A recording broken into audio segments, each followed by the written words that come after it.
नमस्कार विद्यार्थी मित्रांनो, अर्थशास्त्र इयत्ता 12वीमध्ये पुन्हा एकदा आपलं स्वागत आहे.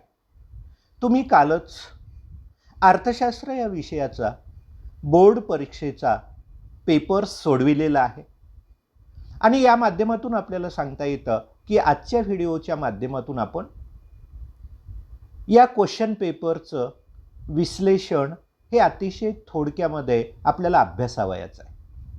त्यासोबतच आपल्याला सांगता येतं की आपण प्रश्न पहिला जो ऑब्जेक्ट टाईपचा सोडविलेला आहे याची उत्तरं देखील जाणून घेण्याची उत्सुकता तुम्हाला आहे आणि या माध्यमातून आपल्याला सांगता येतं की थोडक्यामध्ये आपण या पेपरचं विश्लेषण आपण अभ्यासू. तर विद्यार्थी मित्रांनो, हा पेपर तुम्ही पाहिल्या साहजिकच आपल्याला सांगता येतं की तर्क प्रश्न विधाने हा उपप्रश्न पाहिल्या आपल्याला साहजिकच आपल्याला सांगता येतं की तुम्ही गोंधळामध्ये पडण्याची शक्यता आहे होते. त्यासोबतच आपल्याला सांगता येतं की क्वेश्चन नंबर 6 मध्ये विचारण्यात आलेले प्रश्न जे काही होते ते देखील अपेक्षित आपणास होते त्या पद्धतीनं विचारलेले नाहीत. म्हणजे सिद्धांताचा प्रश्न वगैरे या माध्यमातून विचारलेले नसले तरी इतर प्रश्न पाहिले तर ते आपल्याला सांगता येतं की व्यवस्थित पद्धतीनं होते असं आपल्याला म्हणावं लागेल. आणि यासोबतच आपल्याला सांगता येतं की ज्या विद्यार्थ्यांनी वर्षभर ऑनलाईन ऑफलाईनच्या माध्यमातून आपण अभ्यास पूर्ण केलेला आहे आणि ज्या विद्यार्थ्यांनी आपल्याला सांगता येतं की टेक्स्ट बुकचा वापर केलेला आहे, म्हणजे अभ्यासक्रमाचं 12वीचं जे अर्थशास्त्राचं पुस्तक होतं त्याचा वापर करून ज्यांनी नोट्स काढलेले आहे त्याचा वापर करून आपल्याला सांगता येतं की ज्यांनी व्यवस्थित पद्धतीनं अभ्यास केलेला आहे त्यांच्यासाठी आपल्याला म्हणता येईल की हा क्वेश्चन पेपर सोडवणं हे सोपं गेलेलं असेल, सोयीचं गेलेलं असेल. आणि इतर विद्यार्थ्यांना आपल्याला सांगता येतं की थोडेसे गोंधळात टाकणारे तर्कप्रश्न असल्याने आणि 6वा क्वेश्चन असल्याने थोडासा काही विद्यार्थ्यांसाठी अवघड देखील गेलेला असेल असं आपल्याला सांगता येतं. तर विद्यार्थी मित्रांनो, हा पेपर झालेला आहे आपला आणि या माध्यमातून आपल्याला सांगता येतं की आपण ऑब्जेक्ट टाईपची जी काही उत्तरं तुम्ही लिहिलेली आहेत ती आपल्याला सांगता येतं की आपल्याला अतिशय थोडक्यामध्ये आपल्याला त्या प्रश्नाची उत्तरं विश्लेषणासह आपल्याला थोडक्यात जाणून घ्यायची आहेत. तर विद्यार्थी मित्रांनो, त्यामध्ये प्रश्न पहिला अ जो होता यामध्ये सहसंबंध पूर्ण करा हा प्रश्न पहिला 5 गुणासाठी आपल्याला विचारलेलं होतं. या ठिकाणी एक सहसंबंध आपल्याला दिलेला होता. पहिल्या ह्याच्यामध्ये स्थूल अर्थशास्त्र एक चौकट दिलेलं आहे आणि सूक्ष्म अर्थशास्त्र किंमत सिद्धांत म्हणून सहसंबंध आपल्याला एक पूर्ण केलेला आहे आणि हा सहसंबंध आपल्याला पूर्ण करावायचा आहे. म्हणजे सूक्ष्म अर्थशास्त्राला आपण मूल्य सिद्धांत किंवा किंमत सिद्धांत असं आपण म्हणतो.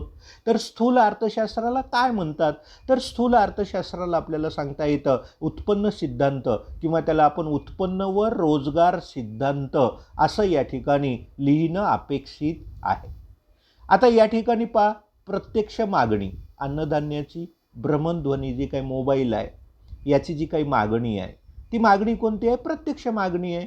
आणि भूमिश्रमाची मागणी आहे. भूमिश्रम काय, उत्पादनाचे घटक आहेत. उत्पादन घटकाची मागणी कशी असते, अप्रत्यक्ष मागणी असते. म्हणून या ठिकाणी अप्रत्यक्ष मागणी हे आपल्याला सांगता येतं की या ठिकाणचं उत्तर अपेक्षित आहे. या ठिकाणी संपूर्ण लवचिक मागणीला ईडी इक्वल टू इन्फिनेट किंवा अनंत अशा पद्धतीनं या सिम्बॉलनं आपण दाखवलेलं होतं. मग ईडी बरोबर 1, elasticity of demand equal to 1 हे कशाने दाखवलेलं असतं ते तर आपल्याला सांगता येतं की त्याला एकक लवचिक मागणी हे या चौकटीमध्ये लिहिणं अपेक्षित आहे. त्यानंतर उत्पादन पद्धतीचं नाव मालसाठा पद्धत असं आहे. तर आता आपल्याला सांगता येतं की घटक पद्धत हे राष्ट्रीय उत्पन्न मोजण्याची जी काही पद्धती आहे, कोणत्या पद्धतीला घटक पद्धत म्हटलं जातं, तर उत्पन्न पद्धतीला म्हटलं जातं. म्हणून उत्पन्न पद्धत या चौकटीमध्ये लिहिणं अपेक्षित होतं. या ठिकाणी वैयक्तिक उत्पन्न कर त्याला काय म्हणतात. आता वस्तू आणि सेवा कर हे कशाचं आहे, अप्रत्यक्ष कराचं उदाहरण आहे. तर वैयक्तिक उत्पन्न कर याचं उदाहरण आपल्याला सांगता येतं की त्याला आपण वैयक्तिक उत्पन्न कर हा प्रत्यक्ष कराचं उदाहरण आहे, म्हणून प्रत्यक्ष कर या चौकटीमध्ये लिहिणं अपेक्षित होतं. तर विद्यार्थी मित्रांनो, या माध्यमातून आपल्याला सांगता येतं की आर्थिक पारिभाषिक शब्द लिहा. हा जो काही आपल्याला क्वेश्चन देण्यात आलेला होता, या ठिकाणी आपल्याला सांगता येतं 5 गुणांसाठी हा क्वेश्चन होता नेहमीच्या पद्धतीनं. या ठिकाणी विधान दिलेलं होतं. पहिलं विधान आहे, उपभोक्त्याकडून उपभोग घेतलेल्या वाढीव वस्तूपासून मिळालेली उपयोगिता. म्हणजे उपभोक्त्यानं एखाद्या वस्तूचा उपभोग घेत असताना शेवटचा नग, वाढीव नग, त्या नगापासून, त्या वस्तूपासून मिळालेली जी उपयोगिता असते तिला आपण कोणती उपयोगिता म्हणतो, सीमांत उपयोगिता. म्हणून सीमांत उपयोगिता हा आर्थिक पारिभाषिक शब्द लिहिणं अपेक्षित होतं.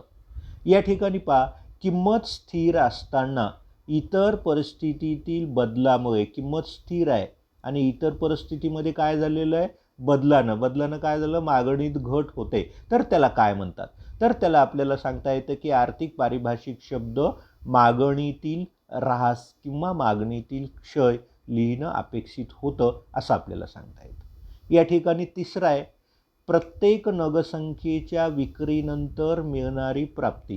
म्हणजे प्रत्येक नगसंख्येच्या विक्रीनंतर मिळणारी जी काही प्राप्ती असते तिला आपल्याला सांगता येतं की एकूण प्राप्ती भागिले नगसंख्या केल्यानंतर आपण सूत्र दिलेलं होतं, त्याला काय म्हणतो, सरासरी प्राप्ती. असं आर्थिक पारिभाषिक शब्द लिहिणं अपेक्षित होतं.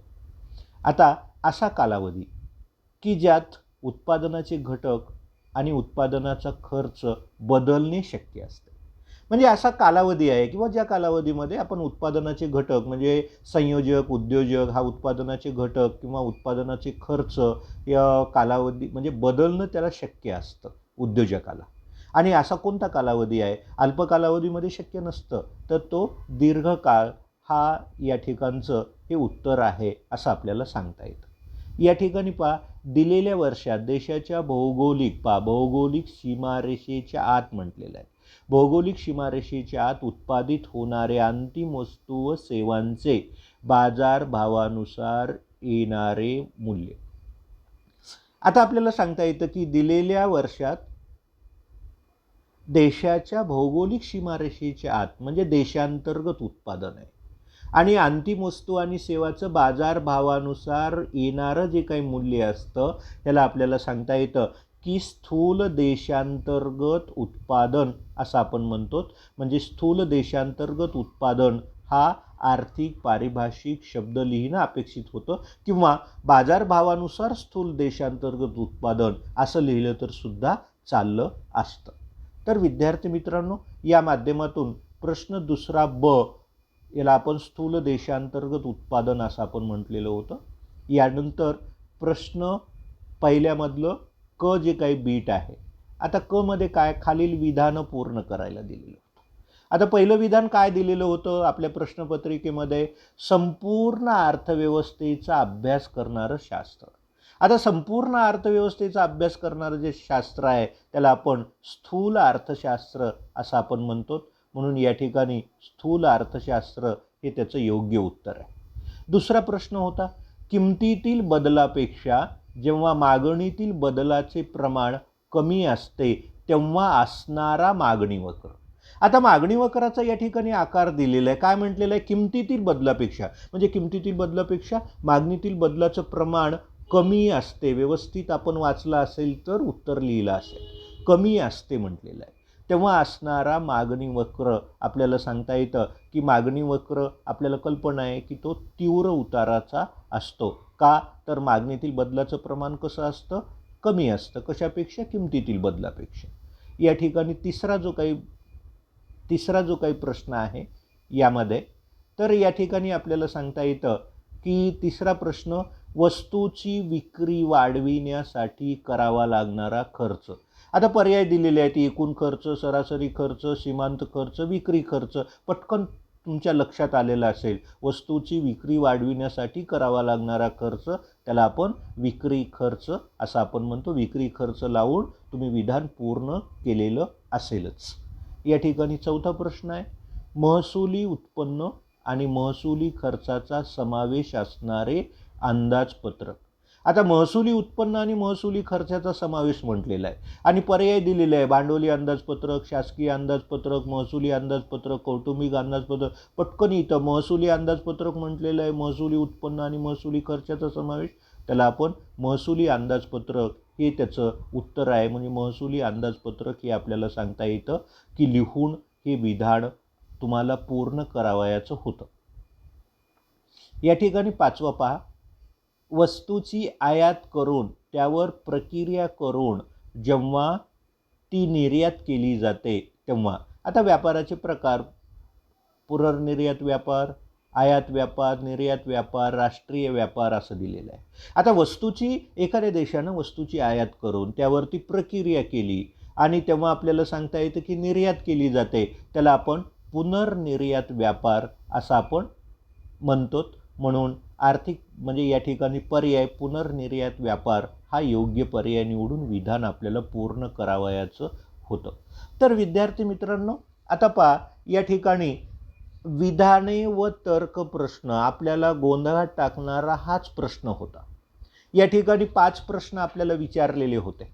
आता पहा विधानं या ठिकाणी दिलेली आहेत. आता पहा विधानं काय दिलेली आहेत, तर विधान आपल्याला दिलेलं आहे, विधान अ आहे, सीमांत उपयोगिता घटत जाते. आता सीमांत उपयोगिता घटत जाते हे विधान कसं आहे, बरोबर आहे हे विधान. आता तर्क विधान ब दिलेलं आहे, तर आपल्याला सांगता येतं एकूण उपयोगिता घटत्या दराने वाढत जाते, हे देखील विधान आपल्याला सांगता येतं की बरोबर आहे. आता दोन्ही विधाने सत्य आहेत. आता दोन्ही विधाने सत्य आहेत, पण आपण गोंधळ आपला कुठं उडतो, तर दोन्ही विधाने सत्य इथंही आहे, दोन्ही विधाने सत्य इथंही आहे, दोन्ही विधाने सत्य असून आता पहा ब विधान हे अविधानाचे बरोबर स्पष्टीकरण करते. मग आता दोन्ही विधानाचा सहसंबंध पाहिला की पटकन आपल्याला काय वाटतं की सीमांत उपयोगिता घटत जाते, इकडे एकूण उपयोगिता वाढत जाते म्हटलेलं आहे. मग हा सहसंबंध आपल्याला सांगता येतं की ह्याचं योग्य स्पष्टीकरण आहे का नाही, या माध्यमातून आपण कन्फ्यूज पडतो. तर विद्यार्थी मित्रांनो, दोन्ही विधाने सत्य असून ब विधान हे अविधानाचे बरोबर स्पष्टीकरण करते, हे या ठिकाणी अपेक्षित उत्तर होतं असं आपल्याला सांगता येतं. आणि या माध्यमातून आपल्याला सांगता येतं की कसं आहे, आपण सीमांत उपयोगिता आणि एकूण उपयोगितेचा सहसंबंध आपण अभ्यासलेला आहे. जेव्हा सीमांत उपयोगिता घटत जाते तेव्हा काय होतं, एकूण उपयोगिता वाढत जाते, पण कशी वाढते, घटत्या दराने वाढते. म्हणून या ठिकाणी क पर्याय या ठिकाणी अपेक्षित उत्तर होतं असं आपल्याला सांगता येतं. आता या ठिकाणी पहा दुसरं जे काही आहे, आता यामध्ये पहा विधान अ काय दिलेलं आहे, किमतीतील वाढ ही वस्तूचा पुरवठा कमी करते. किमतीतील वाढ ही वस्तूचा पुरवठा कमी करते. तर विद्यार्थी मित्रांनो, आपल्याला कल्पना आहे, पुरवठ्याचा नियम आपण अभ्यासलेला आहे, किंमत वाढली की पुरवठा वाढतो. म्हणून हे विधान कसं आहे, चुकीचं आहे, असत्य आहे असं आपल्याला सांगता येतं. आता किंमत वाढली असता विक्रेत्याला जास्त नफा मिळतो, हे विधान सत्य आहे. म्हणून आपल्याला सांगता येतं की कसं आहे, अविधान पर्याय दिलेले आहेत खाली. आता या ठिकाणी आपल्याला कल्पना आलेली आहे की अविधान कसं आहे, असत्य आहे. अविधान असत्य आहे, पण तर्कविधान ब सत्य आहे. म्हणून पर्याय क्रमांक ब हे त्याचं योग्य उत्तर लिहिणं अपेक्षित होतं. आता या ठिकाणी पहा तिसरं जे काही विधान आपल्याला दिलेलं आहे, तिसरं विधान काय दिलेलं आहे, निर्देशांकाच्या रचनेत सर्व घटकांचा समावेश होतो. आता गोंधळात टाकणारं हे विधान आहे. निर्देशांकाची रचना आपण अभ्यासलेली आहे. या ठिकाणी आपल्याला सांगता येतं की सर्वच घटक त्यामध्ये आपण समाविष्ट करू शकत नाहीत.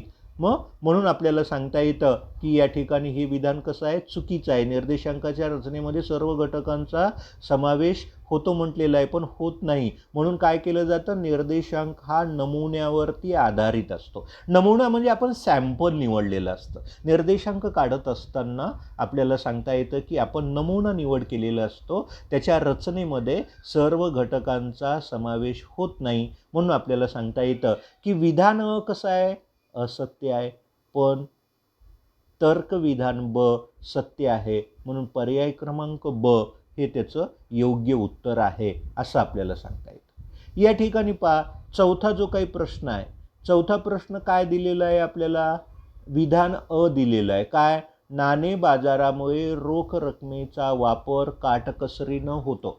आता नाणे बाजार हे आपल्याला माहिती आहे की अल्पकालीन निधीचा वापर करणारं हे साधन आहे, अल्पकालीन निधीचा पुरवठा करणारं साधन आहे. आणि या माध्यमातून आपल्याला सांगता येतं की रोख रकमेला पर्यायी असलेल्या साधनांचा वापर इथं केला जातो, म्हणजे रोख काटकसरीने वापर होतो. म्हणजे आपल्याला सांगता येतं की हे विधान कसं आहे, बरोबर आहे, सत्य आहे असं आपल्याला सांगता येतं. आता ब विधान काय दिले, नाणे बाजार पैशाचे जवळचे पर्याय असलेल्या वित्तीय साधनांशी संबंधित नाही. आता नाणे बाजारामध्ये तर पैशाला पर्याय असलेल्या साधनांचा वापर केला जातो, इथं संबंधित नाही म्हटलेलं आहे. म्हणजेच ब विधान कसं आहे, चुकीचं आहे आणि अविधान सत्य आहे, ब विधान असत्य आहे. म्हणून पर्याय क्रमांक अ, विधान असत्य आहे पण तर्क विधान ब असत्य आहे, हे या ठिकाणचं योग्य उत्तर लिहिणं अपेक्षित होतं. तर विद्यार्थी मित्रांनो, या माध्यमातून आपल्याला सांगता येतं की तर्क प्रश्नामधला पाचवं जे काही विधान आहे पहा, आंतरराष्ट्रीय व्यापारामुळे श्रम विभागणी व विशेषीकरणाला चालना मिळते. आता आंतरराष्ट्रीय व्यापारामुळे आपल्याला सांगता येतं की स्पेशलायझेशन, श्रम विभागणी हे चालना मिळते. म्हणजे हे विधान कसं आहे, सत्य आहे. आणि आपल्याला भारताचा राष्ट्रीय व्यापार वाढत नाही असं आपण म्हटलेलं आहे. म्हणजे या माध्यमातून आपल्याला सांगता येतं की हे विधान कसं आहे, चुकीचं आहे. भारताचा राष्ट्रीय व्यापार वाढत नाही म्हटलेलं हे विधान चुकीचं आहे. म्हणून आपल्याला सांगता येतं की विधान असत्य आहे पण ब विधान असत्य आहे. म्हणजेच पर्याय क्रमांक अ हे त्याचं योग्य उत्तर आहे असं आपल्याला सांगता येतं. तर विद्यार्थी मित्रांनो, तर्क प्रश्न आणि विधान हे आपल्याला सांगता येतं की आपण केलेल्या अभ्यासाची, आपल्या म्हणजे केलेल्या तयारीची कस पाहणारे, आपल्या बुद्धीचा कस पाहणारे हे प्रश्न होते.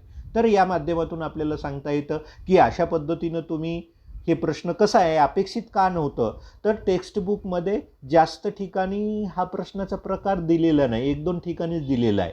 आणि यावर्षी आपल्याला सांगता येतं की इतर पर्यायापैकी विचार केला जाईल अशी आपली अपेक्षा होती. तरी पण तर्कप्रश्न तुम्ही केलेल्या टेक्स्टबुकचा अभ्यास, ऑनलाईन ऑफलाईनच्या माध्यमातून तुम्ही केलेला अभ्यास, या माध्यमातून तुम्ही चांगल्या पद्धतीनं प्रयत्न केलेला असेल. अनावधानानं एखादी चुकण्याची शक्यता आहे, पण या माध्यमातून आपल्याला सांगता येतं की हे अशा पद्धतीनं तुम्ही सोडवलेले असतील. आता या ठिकाणी प्रश्न दुसरा. आता प्रश्न दुसरा आपल्याला माहिती आहे की खालील उदाहरणाच्या आधारे संकल्पना ओळखून त्या स्पष्ट करा. यामधले कोणतेही 3 तुम्हाला सोडवायचे होते. आता या ठिकाणी विधान दिलेलं होतं, आशाने एका विशिष्ट उद्योगातील वैयक्तिक उत्पन्नाची माहिती गोळा केली. आता या ठिकाणी वैयक्तिक उत्पन्नाची माहिती गोळा केली म्हणजे संकल्पना कोणती आहे, वैयक्तिक घटक अभ्यास. मग त्याचं स्पष्टीकरण आपल्याला लिहिणं अपेक्षित होतं. म्हणजे ज्यामध्ये आपल्याला सांगता येतं की वैयक्तिक घटकांचा अभ्यास केला जातो, सूक्ष्म अर्थशास्त्रामध्ये वैयक्तिक घटकांचा अभ्यास केला जातो, त्याचं स्पष्टीकरण लिहिणं आपल्याला अपेक्षित होतं. आणि या ठिकाणी पहिल्यांदा संकल्पना लिहिलं की 1 गुण आणि स्पष्टीकरणाला 1 गुण, अशा पद्धतीनं प्रत्येकाला 2-2 गुण, आपल्याला कोणतीही 3 सोडवायची होती. आता मिठाच्या किमतीमध्ये 10% वाढ झाली तरी रमेशने मिठाच्या मागणीत कोणताही बदल केला नाही. तर संकल्पना कोणती आहे, संकल्पना दडलेली आहे संपूर्ण अलौकिक मागणी. म्हणजे वस्तूच्या किमतीत कितीही बदल झाला तर मागणीमध्ये काहीही बदल होत नाही, त्याला आपण संपूर्ण अलौकिक मागणी असं आपण म्हणतो. मग वरील उदाहरणामध्ये उदाहरण थोडंसं लिहून स्पष्टीकरण लिहिणं अपेक्षित होतं. आता पहा, 4000 किलोग्रॅम तांदूळ उत्पादनापैकी शेतकऱ्याने ₹40 दर असताना 1000 किलोग्रॅम तांदूळ बाजारपेठेपाशी विक्रीस आणलेला आहे. म्हणजे या ठिकाणी आपल्याला सांगता येतं की संकल्पना कोणती दडलेली आहे, पुरवठा दडलेली आहे किंवा वैयक्तिक पुरवठा असं लिहिलं तर सुद्धा आपल्याला चालू शकतं. आणि या माध्यमातून पुरवठा संकल्पनेचं स्पष्टीकरण लिहिणं अपेक्षित होतं. तर विद्यार्थी मित्रांनो, यामधला चौथी जी काही उदाहरण होतं, शोभाने देशातील 2019-20च्या आर्थिक वर्षातील सर्व अंतिम वस्तू व सेवांच्या आर्थिक मूल्यासंबंधीची माहिती गोळा केलेली आहे. आता आपल्याला सांगता येतं की विशिष्ट वर्षामध्ये सर्व अंतिम वस्तू व सेवांच्या आर्थिक मूल्यासंबंधीची माहिती गोळा करणे, ते राष्ट्रीय उत्पादन मोजणी ही संकल्पना यामध्ये दडलेली आहे. त्या संबंधीचं विश्लेषण लिहिणं आपल्याला अपेक्षित होतं.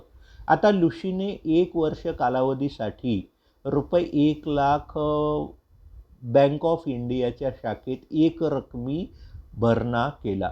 म्हणजे कसं आहे, एका वर्षाच्या कालावधीसाठी ठेवलेली आहे. पण कशी ठेवली? एका वर्षाच्या कालावधी. त्याला आपण मुदत ठेव असे आपण म्हणतो. म्हणजे विशिष्ट कालावधीसाठी, विशिष्ट मुदतीसाठी जी काही ठेवली जाते त्या खात्यामध्ये, त्याला मुदत ठेव खाते असं आपण म्हणतो. याचं स्पष्टीकरण लिहिणं आपल्याला अपेक्षित होतं. आणि विद्यार्थी मित्रांनो, फरक स्पष्ट करा. हे आपल्याला कोणतेही 3 आपल्याला सोडवायचे होते, 2-2 गुणासाठी होते, 2-2 मुद्दे लिहिणं या ठिकाणी अपेक्षित होतं. आता पहा, विभाजन पद्धत, राशी पद्धत पहिला आहे.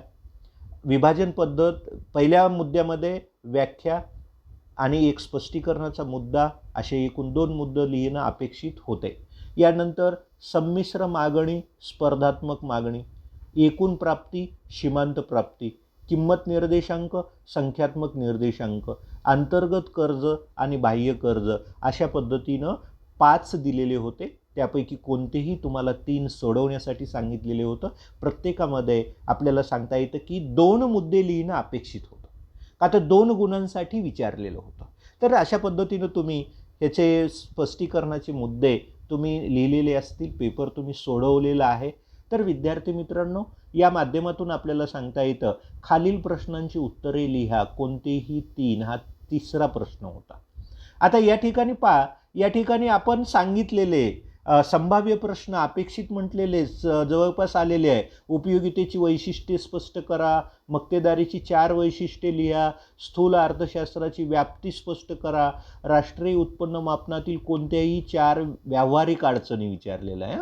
4 अडचणी आणि मागणीची किंमत लवचिकता मोजण्याच्या गुणोत्तर पद्धतीबद्दल माहिती. म्हणजे आपल्याला सांगता येतं की ज्या पद्धतीनं अपेक्षित होता त्या पद्धतीनं हा तिसऱ्या प्रश्नामध्ये विचारलेले प्रश्न आहेत. हे आपण सहज पद्धतीनं तुम्ही सोडवलेले असतीलच. तर विद्यार्थी मित्रांनो, या ठिकाणी चौथा जो काही प्रश्न होता, चौथा प्रश्न आपल्याला सांगता येतं, खालील विधानांशी आपण सहमत आहात की नाही ते सकारण स्पष्ट करा, कोणतेही 3. तर पहिलं विधान काय होतं? घटत्या सीमांत उपयोगितेच्या सिद्धांताला कोणतेही अपवाद नाहीत म्हटलेलं होतं. मग मी या विधानाशी सहमत नाही हे आधी तुम्ही लिहिणं अपेक्षित होतं आणि त्यानंतर स्पष्टीकरण लिहायचं होतं. स्पष्टीकरण लिहित असताना घटत्या सीमांत उपयोगितेच्या सिद्धांताला खालील अपवाद आहेत म्हणून काही अपवाद लिहून, 3-4 अपवाद लिहून त्याचं स्पष्टीकरण लिहिणं या ठिकाणी अपेक्षित होतं. श्रमाचा पुरवठा वक्र मागं वळणारा असतो, हे विधान आहे, बरोबर आहे, सहमत आहे असं लिहून आकृती काढून मग त्याचं विश्लेषण लिहिणं आपल्याला अपेक्षित होतं. पूर्ण स्पर्धेच्या बाजारपेठेत वस्तूची किंमत मागणी पुरवठ्याच्या संतुलनावर ठरते, सहमत आहे. तर विद्यार्थी मित्रांनो, मग पूर्ण स्पर्धेमध्ये वस्तूची किंमत निश्चिती हे आपण अभ्यासलेलं होतं आणि या माध्यमातून आपल्याला सांगता येतं की मागणी वक्र, पुरवठा वक्र, त्याचं कोष्टक, आकृती काढून ज्या ठिकाणी मागणी आणि पुरवठा वक्र एकमेकांना छेदतात त्याला समतोल किंमत किंवा संतुलित किंमत असं आपण म्हणतो, हे स्पष्टीकरणासह लिहिणं या ठिकाणी अपेक्षित होतं. भारतात भांडवली बाजार महत्त्वाची भूमिका पार पाडतात. तर हे विधानसुद्धा बरोबर आहे, सहमत आहे. मग भारतामध्ये भांडवली बाजाराची जी काही भूमिका आहे, भूमिकेचे मुद्दे काही लिहून त्याचं स्पष्टीकरण लिहिणं आपल्याला अपेक्षित होतं. आता व्यवहार तोल आणि व्यापार तोल या दोन्ही संकल्पना सारख्याच आहेत म्हटलेलं आहे. आता व्यवहार तोल आणि व्यापार तोल या 2 संकल्पना सारख्या आहेत का हो? नाही, मी या विधानाशी सहमत नाही. आणि या ठिकाणी व्यवहार तोल म्हणजे काय? आणि व्यापार तोल म्हणजे काय, या माध्यमातून या दोन्हीचं स्पष्टीकरण लिहून आपल्याला सांगता येतं की या दोन्ही संकल्पना कशा भिन्न आहेत याचं विश्लेषण लिहिणं आपल्याला अपेक्षित होतं. विद्यार्थी मित्रांनो, या ठिकाणी 5वा प्रश्न जो काही विचारण्यात आलेला होता. आता 5व्या प्रश्नामध्ये आपल्याला सांगता येतं की खालील तक्ता, आकृती, उतारा अभ्यासून विचारलेल्या प्रश्नाची उत्तरे आपल्याला लिहायची आहे. तक्त्यावरती एक प्रश्न आहे, आकृतीवरती एक प्रश्न आहे, उतार्यावरती एक प्रश्न आहे. कोणतेही तुम्हाला किती सोडवायचे होते? 2 सोडवायचे होते. तर या ठिकाणचा जो काही तक्ता आपल्याला दिलेला आहे, तक्त्यामध्ये काय एकीकडे घटक दिलेले आहेत आणि एकीकडे रक्कम कोटी रुपयामध्ये दाखवलेला आहे. मग उपभोगाचा खर्च 800 कोटी, गुंतवणुकीचा खर्च 700 कोटी, शासकीय खर्च 400 कोटी, निव्वळ निर्यात -150 कोटी आणि घसारा 100 कोटी. तर विद्यार्थी मित्रांनो, हा प्रश्न सोडवत असताना आपल्याला हे सूत्र लिहिणं अपेक्षित होतं. आता या ठिकाणी आपल्याला सांगता येतं की ज्याला आपण GDP असं आपण म्हणतो आणि आपल्याला सांगता येतं की त्यामध्ये C+I+G+X-M. C म्हणजे काय आहे? उपभोग खर्च आहे. I म्हणजे गुंतवणूक खर्च आहे आणि G म्हणजे सरकारी खर्च आहे. या सर्वांची बेरीज केल्यानंतर मग आपल्याला सांगता येतं की या ठिकाणी 800, 700 आणि 400 1900 कोटी -150 कोटी म्हणजे 1750 कोटी हे आपल्याला सांगता येतं की हे स्थूल राष्ट्रीय उत्पन्न GDP आलेलं आहे. आता आपल्याला निव्वळ राष्ट्रीय उत्पन्न काढत असताना स्थूल राष्ट्रीय उत्पन्नामधून काय केलं जातं? घसारा खर्च वजा केला जातो. म्हणून हे सूत्र लिहिणं अपेक्षित होतं. 1750 - 100 केल्यानंतर 1650 हे या ठिकाणचं उत्तर. या माध्यमातून आपल्याला सांगता येतं की या ठिकाणी स्थूल देशांतर्गत उत्पादन काढायचं होतं आपल्याला ह्या तक्त्यावरून, त्याला 2 गुण होते आणि निव्वळ देशांतर्गत उत्पादन काढायचं होतं, त्याला 2 गुण होते. अशा पद्धतीनं 4 पैकी 4 गुण आपल्याला, हे तुम्ही जर अशा पद्धतीनं सोडून काढलेलं असेल तर या ठिकाणी आपल्याला 4 पैकी 4 गुण मिळू शकतात. आणि याला ऑप्शन होता, आपल्याला पर्याय होता. खालील आकृत्या दिलेल्या होत्या आणि या माध्यमातून आपल्याला सांगता येतं की मागणीच्या किंमत लवचिकतेचे प्रकार होते, त्याच्या आकृत्या होत्या. आता पहिली आकृती काय दिलेलं होतं? OX अक्ष आहे, अक्ष आहे, Y अक्ष आहे, एकीकडे मागणी मोजलेली आहे, एकीकडे किंमत मोजलेली आहे आणि म हा काय? मागणी वक्र आहे. तो कशाला? Y अक्षाला समांतर आहे. याला आपण संपूर्ण अलवचिक मागणी, म्हणजे मागणीची लवचिकता ही 0 असते. अशा पद्धतीनं आकृती मागणी वक्राची किंमत लवचिकता कोणती आहे ते आपल्याला सांगायचं होतं आणि या माध्यमातून संपूर्ण अलवचिक मागणी पहिल्या आकृतीचं. दुसऱ्या आकृतीमध्ये काय दिलेलं आहे? त्याच पद्धतीनं किंमत, मागणी मोजलेली आहे आणि मागणीचा वक्र कसा आहे? क्ष अक्षाला समांतर आहे. म्हणजेच कसं आहे? संपूर्ण लवचिक मागणी, इलॅस्टिसिटी ऑफ डिमांड ही अनंत असते, इन्फिनिट असते. अशा पद्धतीचं नाव लिहिणं आपल्याला अपेक्षित होतं. या ठिकाणी तिसरी जी काही आकृती आहे, या ठिकाणी तिसऱ्या आकृतीमध्ये आपण काय पाहणं आवश्यक होतं? मागणीमध्ये झालेला बदल कसा दिसतो? आपल्याला कमी दिसतो. किमतीत झालेला बदल किती दिसतो? जास्त दिसतो. मग किमतीतील बदलापेक्षा मागणीत झालेला बदल हा कमी असेल तर त्याला आपण कमी लवचिक मागणी, इलॅस्टिसिटी ऑफ डिमांड <1 आणि अधिक लवचिक मागणी, इथं किमतीतील बदलापेक्षा मागणीतील बदल कसा आहे? जास्त आहे, म्हणजे अधिक लवचिक मागणी, मागणीची लवचिकता 1 पेक्षा जास्त. अशा पद्धतीनं 4 आकृती पाहून 4 हे आपण प्रकार जर लिहिले तर आपल्याला सांगता येतं की 4 पैकी 4 गुण आपल्याला दिले जाऊ शकतात. अजून ऑप्शनमध्ये आपल्याला सांगता येतं की उतार्याचा प्रश्न आपल्याला होता. या ठिकाणी आपल्याला सांगता येतं की उतारा व्यवस्थित पद्धतीनं वाचायला पाहिजे. उतार्यामध्येच उत्तरं दडून बसलेली असतात, ती आपल्याला शोधून काढायची असतात. आता बँक राष्ट्रीयकरणाचे फायदे सांगा म्हटलेलं आहे. आता बँक राष्ट्रीयकरणाचे फायदे या ठिकाणी आपल्याला सांगता येतं की शहरी ग्रामीण भागात कर्ज पुरवठा वाढतो. वंचित जे लोक होते त्यांना पुरेसे कर्ज या ठिकाणी मिळतं. बँकांच्या शाखांचा विस्तार झालेला आहे, बँकेच्या कार्यात विविधता आलेली आहे, त्याला 1 गुण दिला जातो.